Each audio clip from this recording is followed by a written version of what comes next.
What's going on, everyone? I'm Sermon. Today my guest is a man who wears many hats. He started out as a poet in his teenage years, even appearing on HBO's Def Poetry in its final season.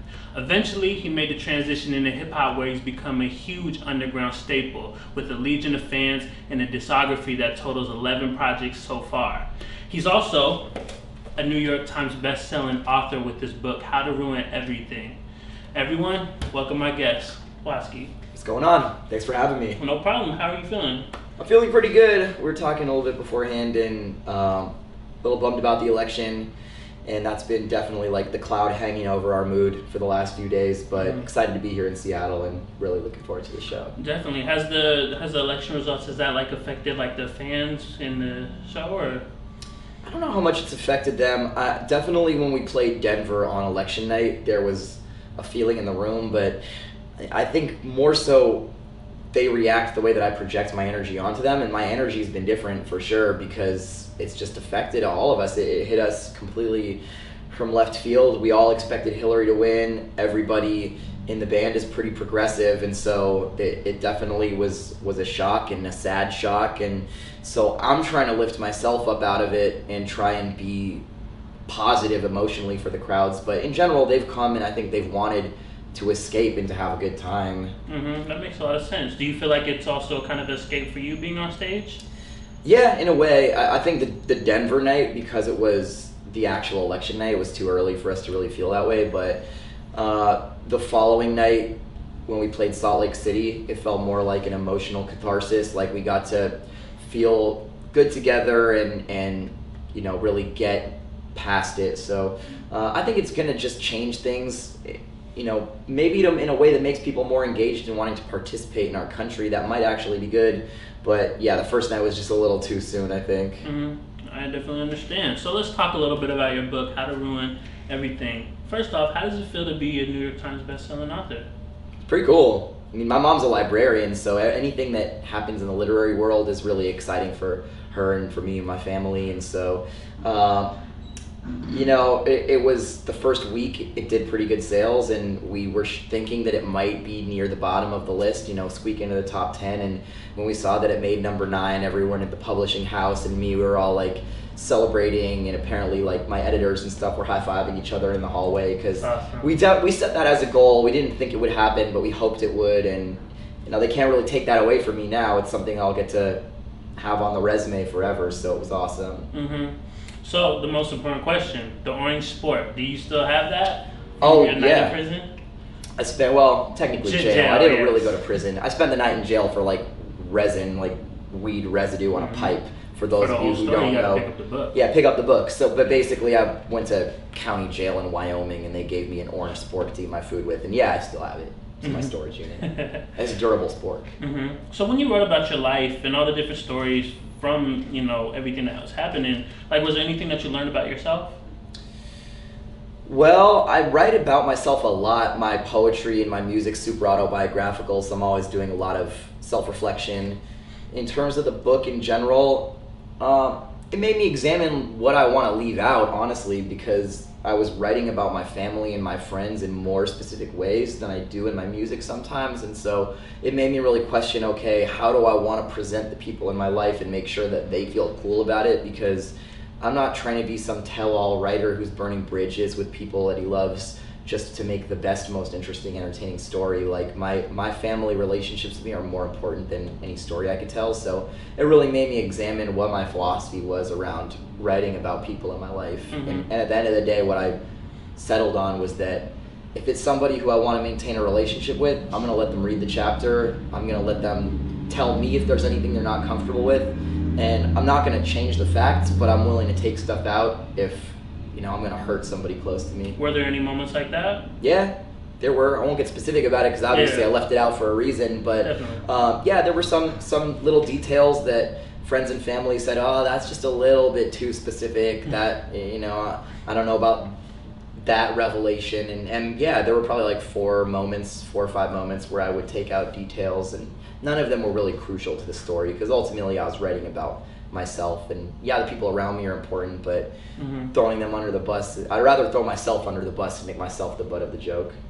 Did you feel like there was anything from your life that you personally didn't want to write about? Well, it's like sort of all rolled up together, because those things that happened in my family's life also involve me. So yeah, certain family relationship things I didn't really get into because they're either too painful or too personal to folks in my life, and it's a little hard to like dance around the issue, because obviously like that's why I didn't put it in the book. But yeah, there were some stuff like that. Okay, so I read a lot of interviews with you, and one of them you described your music as an acquired taste, but you didn't really go into detail. So I wanted to ask you, why do you feel that way? I think particularly with hip hop, like there's a certain aesthetic that sometimes people associate with like traditional hip hop, or being like an old school head or something. And now sounds change a lot, and I just think like for me, the way that like my aesthetic is, if you listen to me on the track, it's pretty much what I'm like in conversation, and some people like that and some people don't. And if you were to lurk around like Reddit hip hop heads or something, you definitely find polarized opinions, and it is what it is. Like, I think that what I do really appeals to some people and doesn't to others, and that's cool. Like, I don't mind that. I'm not trying to sound like what's on the radio. I'm trying to put out stuff that feels honest, and yeah, like I said, some people are going to respond to it and some people aren't, and my stuff's never been the type of music that's just like appeals to the broadest common group of people. Do you listen to feedback that you see on the internet? Is that something that goes through your mind, or? When I first put out a project, I'll definitely go and see what the response is, and I would occasionally lurk around some message boards before, because I wanted to know what people who weren't just my fans were saying, because my fans are gonna be people who are predisposed to like my shit. When a project drops, I'll sort of get a general pulse on it and read reviews, and if I see something that's a real common thread, then I might think about applying it to my music and really taking it seriously. But if it's like an outlier comment or somebody who's got their own opinion that doesn't seem to be a trend that people are saying, then I won't take it too seriously. I try and let it roll off my back. That's a good way to look at it.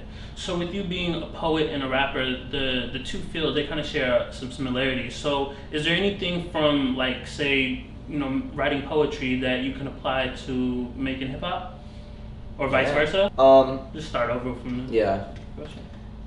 Well, I think poetry and rap have a sort of a gray area between them. I believe rap is poetry. I think all songwriting is poetry. I mean, you just had Bob Dylan win a Nobel Prize for literature for his songwriting, so I think lyrics are poetry. And for me, when you talk about spoken word, there is sort of an expectation of what the genre is, especially because my stuff comes out of being in poetry slams where there's rules about time limits, and the presentation is sort of specific and has some aesthetics to it. Like, a lot of my spoken word pieces float over the beat, and they don't have end rhymes, that you can't really fit them into a 4-bar structure like my music can.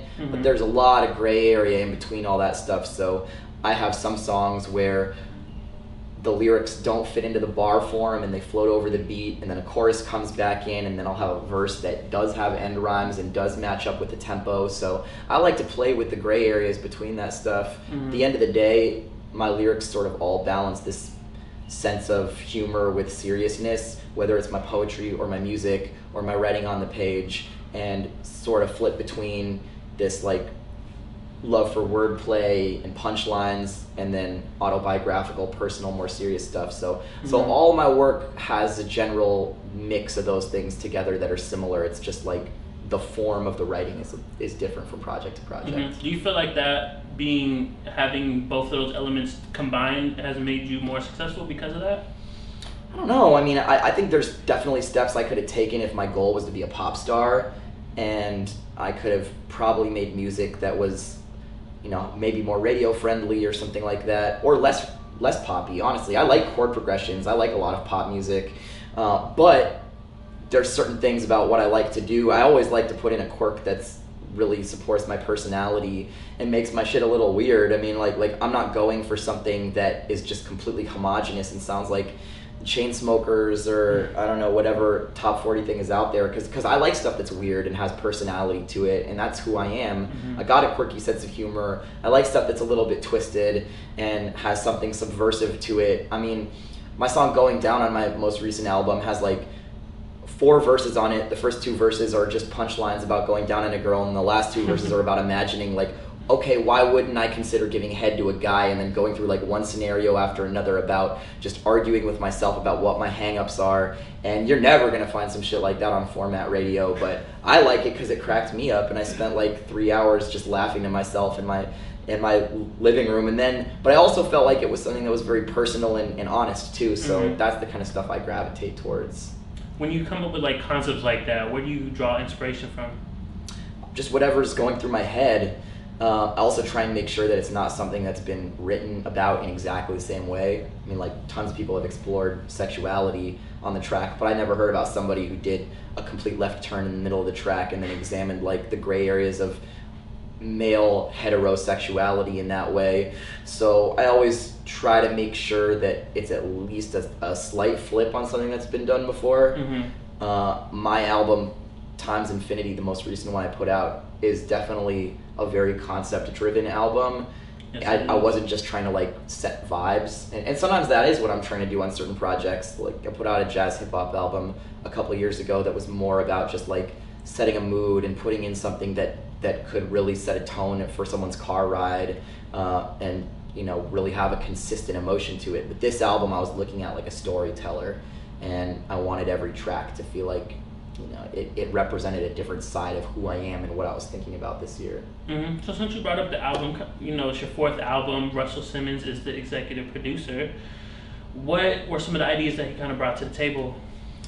It was more just bouncing ideas off of him. He helped me approach some collaborators and just provide general guidance. I came in and I played some tracks for him in his office, and it was a bit nerve-wracking, but yeah, just sort of a mentoring role generally, and picking up the phone on my behalf and trying to get it in front of the right people, helping me navigate the waters of just releasing an album and trying to make sure it's successful. And at the end of the day, he's a spoken word guy, and I was on Def Poetry as one of my first credits, and I think he just wanted to lend his name to the project as a show of support. What's the greatest piece of advice that he's given you? I think that just in general, the best lesson that I got from Russell Simmons isn't actually a piece of advice he gave me, but just like what I learned from presenting to him, which is when I went in to meet with him, he expects you to be polished and prepared for the meeting. He's not in there to lead the conversation. He's waiting. You know, his time is short. He's got a million people coming in to meet with him every day. He's expecting you to tell him what you need and what you want, and to be forceful and to like be a leader. Yeah, he's looking you straight in the whites of your eyeballs and then he says like, okay, spit a poem for me, and you're just staring into one, you know, legendary dude's eyes, and he's like looking for you to crack and wants to see like, okay, is this person ready to be a star or like ready to be a professional? And you just have to go in with ice water and kind of like fake it till you make it. If you don't feel that confident, you have to find the confidence in yourself. And so that's something that I learned from those meetings, is just be a leader, be assertive, know what you want, go in and ask for it. Times Infinity. What I always like hearing about like why an artist chose the title that they chose. So break down that title for me. Well, there's this Rumi quote, the philosopher, concept about just like, you know, being a drop in an ocean and seeing how small the drop is, but how great it is compared to, you know, every molecule that you could break down inside it. And the first line of my album is, if nothing matters, then it doesn't matter, nothing matters. There's also a line in that first song, Tiny Glowing Screens Part 3, which is, from the view of an atom, the human body's a universe. And those two statements taken together are sort of the thesis of the album, the core of it, which is, I spent a lot of my previous albums worrying about feeling small in the universe and having anxiety about getting older and wondering if I mattered. And this album, I wanted to take the same idea and flip it on its head, which it isn't a new concept really, but it's just the glass half full side of that same argument. You know, if we're just a tiny speck of dust in the universe, you could also look infinitely inwards and realize how huge we are compared to an atom, to the molecules within an atom. You could keep going smaller and smaller and smaller and smaller, and then realize from the perspective of that infinitely small particle, we're infinitely huge. And I like the idea of calling it Watsky times infinity because everybody else could insert themselves into, my name. And it's stupid to, in a way, it seems a little bit small to think about social media and Twitter, but part of my thinking was, people change their Twitter handles according to albums these days and things that they like and can project themselves onto the album. And I didn't want this to be an album just about me. I wanted it to be about everybody who listens to me seeing themselves as that infinite being. And they could be Rachel times infinity or Jonathan times infinity, Frank times infinity, and see themselves in and take my artist name out of it, put themselves into it, and sort of have it be empowering for them too. Wow, that's deep. Kind of on the subject, it just came to mind. What do you think is out there in the universe besides us, of course? Definitely there's aliens out there for sure. I say that at the end of my song Theories. If our universe is infinitely big, then I think it would be really, really egotistical to think that we're the only intelligent life forms. Now, I don't think that there's necessarily little green men and UFOs and, bones buried at Roswell underneath Area 51. But and I'm not really a conspiracy theorist because I think that humans are too disorganized for the most part to really get together and launch a lot of the conspiracies that people think are out there. But I really think there is intelligent life somewhere in the universe. There has to be. I think so. Way too big. Hell yeah. Let's go back to 2014, your album, All You Can Do. It's almost entirely produced by Anderson Paak, who's having a phenomenal year. So how did you originally link up with him and get him to produce most of the album? So when I met Anderson, his artist name was Breezy Lovejoy. Yes. And it was on my 2012 Nothing Like the First Time tour. And I was touring with Dumbfounded. And Breezy was leading Dumbfounded's backing band. He was going as Dumbfounded in the Breezy Lovejoy band. And some of those musicians became the Free Nationals, which is Anderson's band now. Jose Rios played in that one. Breezy was playing drums. Julian Lay was playing keys. He's not in the Free Nationals now, is an awesome keys player. Now the Free Nationals is Ron Avant and Kelsey Gonzalez, who plays bass for them. But I met Anderson on that tour. And then he toured again with me in 2014 when I did the All You Can Do tour, and he was my singer on tour, and then did an opening set under his artist name, Anderson Paak, which he just changed it to. So I met him on the 2012 tour. We had a lot of mutual friends, like my homie Wax, who I've toured with before, has done a bunch of songs with him, and I've always believed that he was a phenomenal talent, and I was really lucky to just catch him before he exploded, where he had time to produce a whole album for me. He did Whoa Whoa Whoa, which is my most popular song, and sang on 3 or 4 songs on that album. So man, I just got lucky. Yeah, it's one of those rare moments that one day people are gonna stumble upon because Anderson's, he's gonna keep getting higher and they're gonna become a Watsky fan in the process. Hey man, I'll always be a part of his artistic history, so it's pretty cool. Yeah, the song I really enjoyed off that album was Let's Get High and Watch Planet Earth. Oh right, yeah, that's one of his melodies. Was that inspired by a real situation? I just like getting high and watching Planet Earth. I liked the idea that people who weren't taking it literally as that's the title of that nature documentary could also take it as just getting high and watching the planet unfold around us. But I also legitimately just love the TV show Planet Earth and getting stoned and watching it and thinking about our place in nature. It's I can't think of a better date than to get high and watch amazing nature shows with somebody. So well, you'll be able to do that again in 2017. They got number 2 coming. Yes, 2017 is going to bring brighter times to us, man. I agree, definitely. All right, so we're going to have a classic spin on a question that a lot of journalists ask. If you got stranded on an island and can only listen to one playlist of music, what would be a few songs that would be included on it? Let me think. I'll just start listing my favorites. Probably Miseducation of Lauryn Hill, the White Album, so I love the Beatles, Prince. My favorite Prince song is How Come You Don't Call Me Anymore, so the B-side, just the piano on it. Maybe some D'Angelo.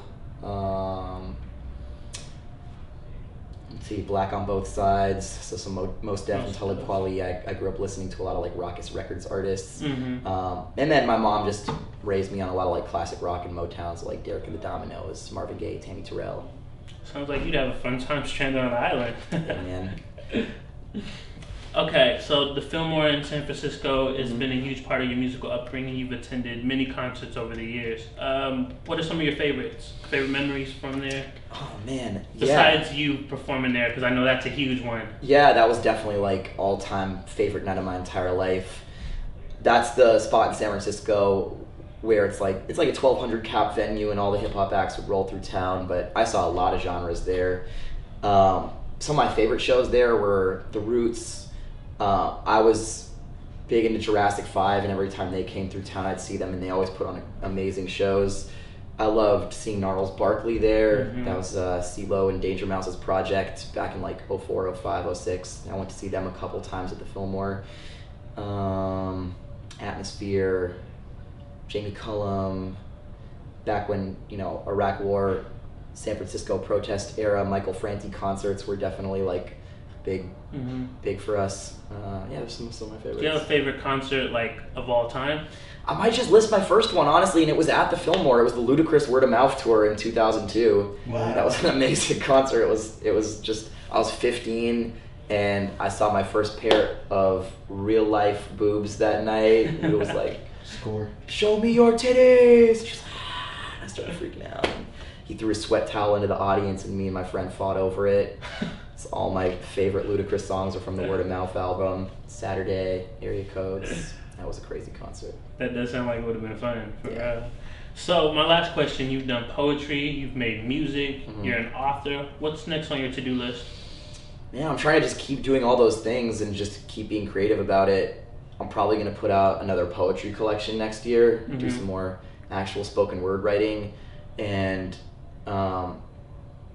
I'm putting out a reunion album with that jazz hip hop band I was talking about, Invisible Ink. So, man, it's crazy. We put our first album out in 2007, so this is our 10-year reunion album if we do it. And my last tour date's in Hawaii, so I think I'm going to stay in Hawaii for like a week, 2 weeks with the other guys in the band and just work on an album out there. I know I said it was my last question, but now I got to kind of press you. What are you hoping for out of that album that you're making? I think it's going to be a political album. The last one was pretty political, and my headspace wasn't that focused in that direction. I mean, Times Infinity is in some ways a political album, but not as much as I think this next one is going to be. That's where my head's at. That's where the musicians' heads are at, and I think we want to take this energy that we have and try and put it towards something constructive. So that'll probably be the core of the album. Well, I'm definitely looking forward to it. Watsky, yeah, thank you. Thank you for your time. I really appreciate it. My pleasure. Thanks for having me. You got any final words you want to say? Not at all. Peace.